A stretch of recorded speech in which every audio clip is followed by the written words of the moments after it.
आज हम Delhi UP border पर खड़े हैं। पूरे 46 दिन किसानों को यहाँ पर धरना देते हुए हो गए हैं। सरकार ने उनकी कितनी मांगे मानी है, क्या सूद ली है, जानने का प्रयास करते हैं किसान भाइयों से। अपना नाम बताइए बाबा जी। मेरा नाम सौरानंद बुलंदशहर जिलो। आप कहाँ से हैं?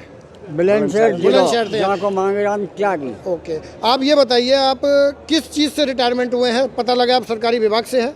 भैया पहले तो अमृतसर ड्यूटी करी, जी फिर हैदराबाद गए, जी। आखिर में सिंगापुर। तो हमने जब भगत सिंह के फांसी लगी तो धरती हली और आवाज़ आई ऐसे। आपकी कितनी आयु होगी? तो हथियार गिर दे 2 साल कम सुना है इनने। कितनी आयु है आपकी? 98 साल की। आप देखिए 98 साल की आयु में एक किसान यहाँ पर अपनी मांगों को लेकर डटा हुआ है। अब इनसे जानते हैं इनकी क्या मांगे हैं। भैया दोहरने के छीनो है, खेते के छीनो है, भावना भी जाके देखना है। उन्हें यूँ सोची कि गरीब घर को है कि किसानों की सुने वो, लेकिन लोगों लगे लो कानून में ये आई ना कर रहा जी। लेकिन सुभाष चंद्र बोस ने सब बचाए जो तुम्हारे सामने ठाड़ा हूँ जी। अंग्रेजों ने यूँ कही जलियांवाला बाग बनाइए, क्यों पढ़े लिखे हो 10,000 मारे तो हथियार गिर गए हमने। तो वायरलेस कर दी सुभाष चंद्र बोस ने सब देशन पे।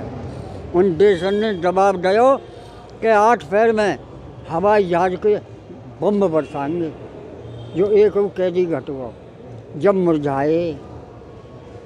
और फिर जवाहरलाल गांधी ने कही कि दस्तखत कर दियो, हमारे हवाले कर दियो चंद्र बोस है।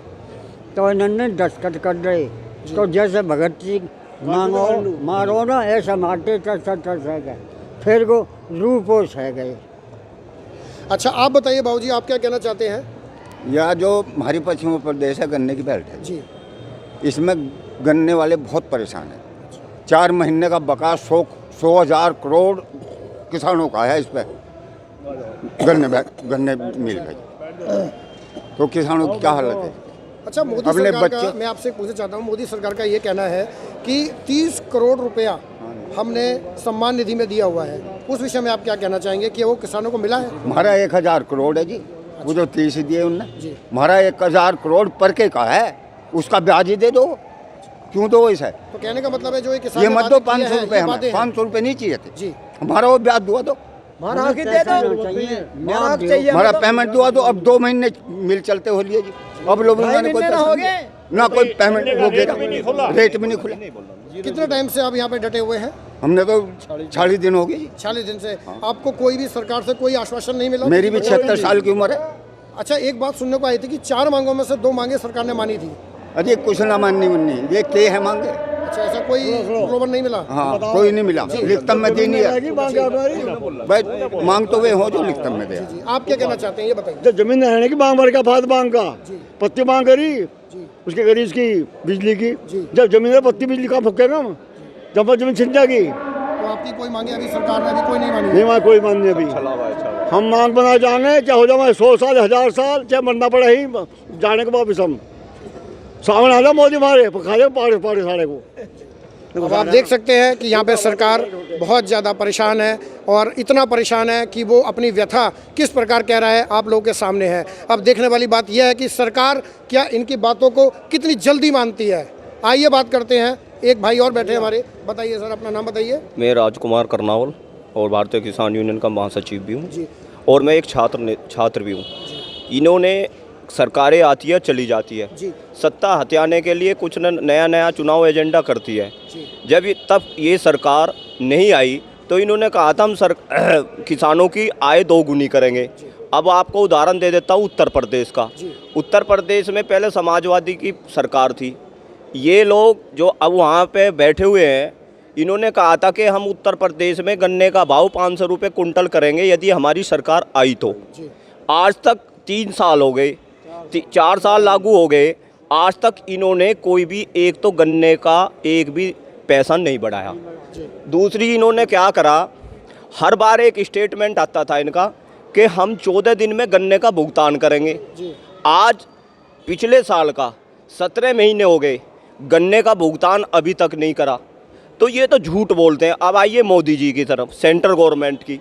सेंट्रल गवर्नमेंट ने एक बहाना सबसे बढ़िया है, एक बड़ी प्यार की भाषा बड़े सिखाते हैं ये अपने सेंटर के मंत्रियों को, झूठ बोलो, जनता में जाओ झूठ बोलो। लेकिन जनता अब समझ गई। बाबा महेंद्र सिंह टिकैती ने आंदोलन करना सिखा गए। जब एक चीज़ आप एक चीज़ लेना चाहते हैं, देना चाहते हैं हमें, और हम लेना चाहते हैं, तो जभी तो हमारे में सहमति बनेगी। जब कृषि अध्यादेश के खिलाफ अन्नदाता उतर गया तो इन्हें क्या परेशानी है, उसे हटा दो। कभी तो ये पराली वाला मैटर हटाते हैं। जब कोरोना इस देश में इन्होंने घोषणा करी लॉकडाउन की, तो इन्होंने प्रधानमंत्री जी का एक बयान आया था कि मेरा जवान और किसान कार्य कर रहा है। तो जब पहाड़ों में ऊंची ऊंची चोटी प्रदूषण से 200 किलोमीटर मुक्त हो गई थी, वे दिखाई देने लगी थी। आज क्या किसान के ट्रैक्टर से और गन्ने की पत्ती से क्या प्रदूषण होता है? 10 साल में 10 बीघे वाला ट्रैक्टर क्या वो ख़त्म हो जाएगा? वो 10 लाख का ट्रैक्टर आता है, वो उन्होंने करा। दूसरी बात है, लॉकडाउन में इतना कार्य करने के बावजूद भी किसान को इन्होंने कुछ नहीं दिया। रोज़ाना सेंटर में ये बैठते हैं। क्या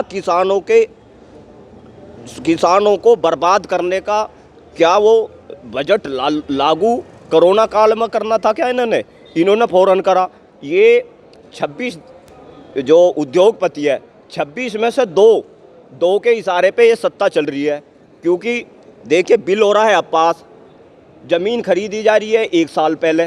तो ये एक बर्बादी का कारण इन्होंने किसानों को चूस के कि तुझे दे देंगे और तुम्हारे नाम की ढपली पीटता रहो।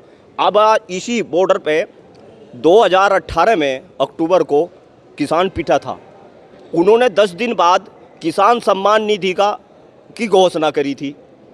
अब ये पूछना चाहते हैं हम कि गांव-गांव आप सर्वे करवाइए, किसी की एक किस्त आ रही है, किसी के नाम गायब है। आज तक 80% किसान सम्मान निधि का पैसा किसानों को नहीं मिला। अब अटल बिहारी वाजपेयी की जयंती थी, उन पे भी इन्होंने झूठ बोला, वहाँ भी नहीं शर्माए। इन्होंने कहा हम एक नई घोषणा किसानों के लिए कर रहे हैं, किसान सम्मान निधि। अरे वो तो पहले हो चुकी, नया को क्या दे दिया तुमने?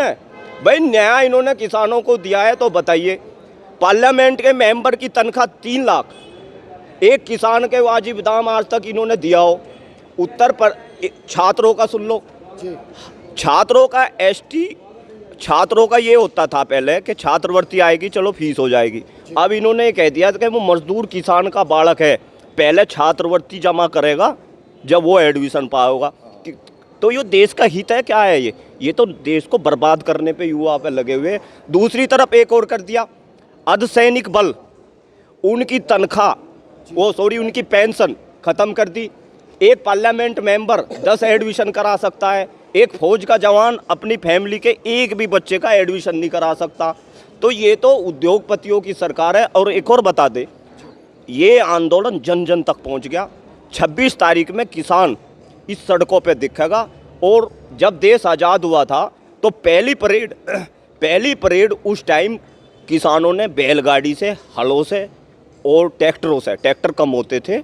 अब की बार वही लहर दिल्ली में होगी।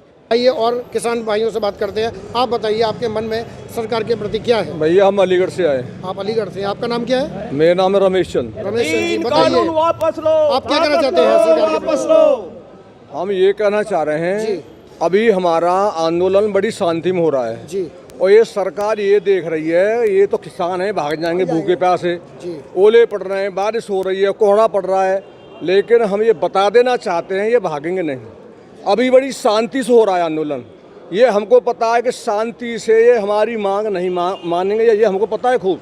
ये मानेंगे जब तक क्रांति नहीं होगी, हमारी मांग नहीं मानी जाएंगी, ये हमको पता है खूब। जब तक कोई क्रांति नहीं होगी, जब भी कोई क्रांति हुई है तभी कुछ हुआ है कि किसान अपने प्राणों की आहुति दे देगा मांग को लिए, चाहे उनको अपने प्राणों की आहुति क्यों ना देनी पड़े। अब देखने वाली बात यह है कि सरकार उनकी मांगों को कहां तक कब तक मानती है। कैमरामैन अतुल के साथ मैं अमित शर्मा, दिल्ली लाइव, गाजियाबाद।